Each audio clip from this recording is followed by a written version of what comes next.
அதனால எல்லாரையும் நான் தப்புன்னு சொல்லல ஆண்டவருடைய பிள்ளையே, எல்லாரையும் தப்பு நீங்க புரிஞ்சுக்கணும், நீங்க அண்டர்ஸ்டாண்ட் பண்ணிக்கணும்.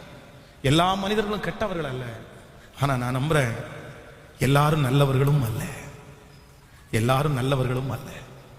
எந்த புத்துல எந்த பாம்பு இருக்குன்னு யாருக்கு தெரியும்? எந்த மனுஷன் எப்படி இருக்கான்னு யாருக்கு தெரியும்? அதான் உங்க போன்ல வந்து எஸ்எம்எஸ் அனுப்புறது தப்பு இல்லை. சரி, ஏதோ ஒரு எஸ்எம்எஸ் ஒருத்தர் எதிர்பாலரை அனுப்பிச்சிட்டாரு. ஆனா என்ன பொறுத்த வரைக்கும் இந்த சிலருக்கு அப்படிதான் ஆரம்பமாகும். எதிர்பாலர் அப்படியே ஒரு எஸ்எம்எஸ் ஆரம்பிப்பாங்க, அப்புறம் சிரிச்ச மூஞ்சி அனுப்புவாங்க, அப்புறம் கோவிச்சுக்கிற மூஞ்சி அனுப்புவாங்க, அப்புறம் வாய்ஸ் ரெக்கார்டு அனுப்புவாங்க, அதுக்கப்புறம் பிக்சர் அனுப்புவாங்க, அதுக்கப்புறம் அவங்களுடைய போட்டோ அனுப்புவாங்க, அதுக்கப்புறம் அசுத்தமான போட்டோ அனுப்புவாங்க. உடனே ஒரு அசுத்தமான போட்டோ அனுப்பின உடனே நீங்க உடனே போன் பண்ணி என்னாச்சு, என்ன பிரச்சனை, ஏன் இப்படி அனுப்பின அப்படின்னு கேட்ட உடனே sorry sorry sorry sorry sorry sorry உனக்கு தெரியாம வந்துருச்சு. எப்படி வந்துச்சாமா?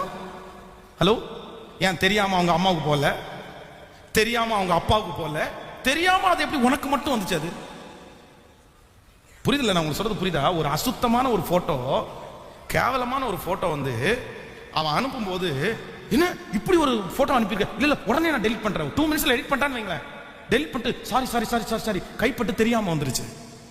இல்ல ராங் தங்கச்சி, ரொம்ப ராங்.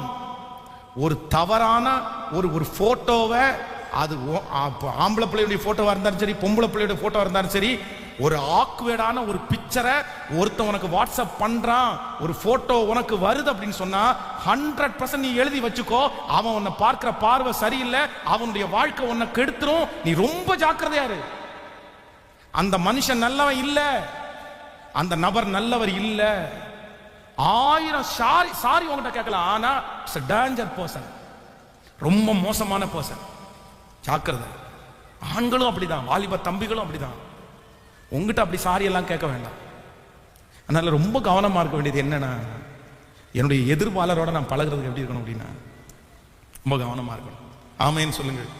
வாலிப தம்பிங்க தங்கச்சிங்க எப்படி இருக்கணும்னா நெருப்பு மாதிரி இருக்கணும். அந்த விஷயத்துல எப்படி இருக்கணும்? சத்தமா சொல்லுங்க, கேட்கல.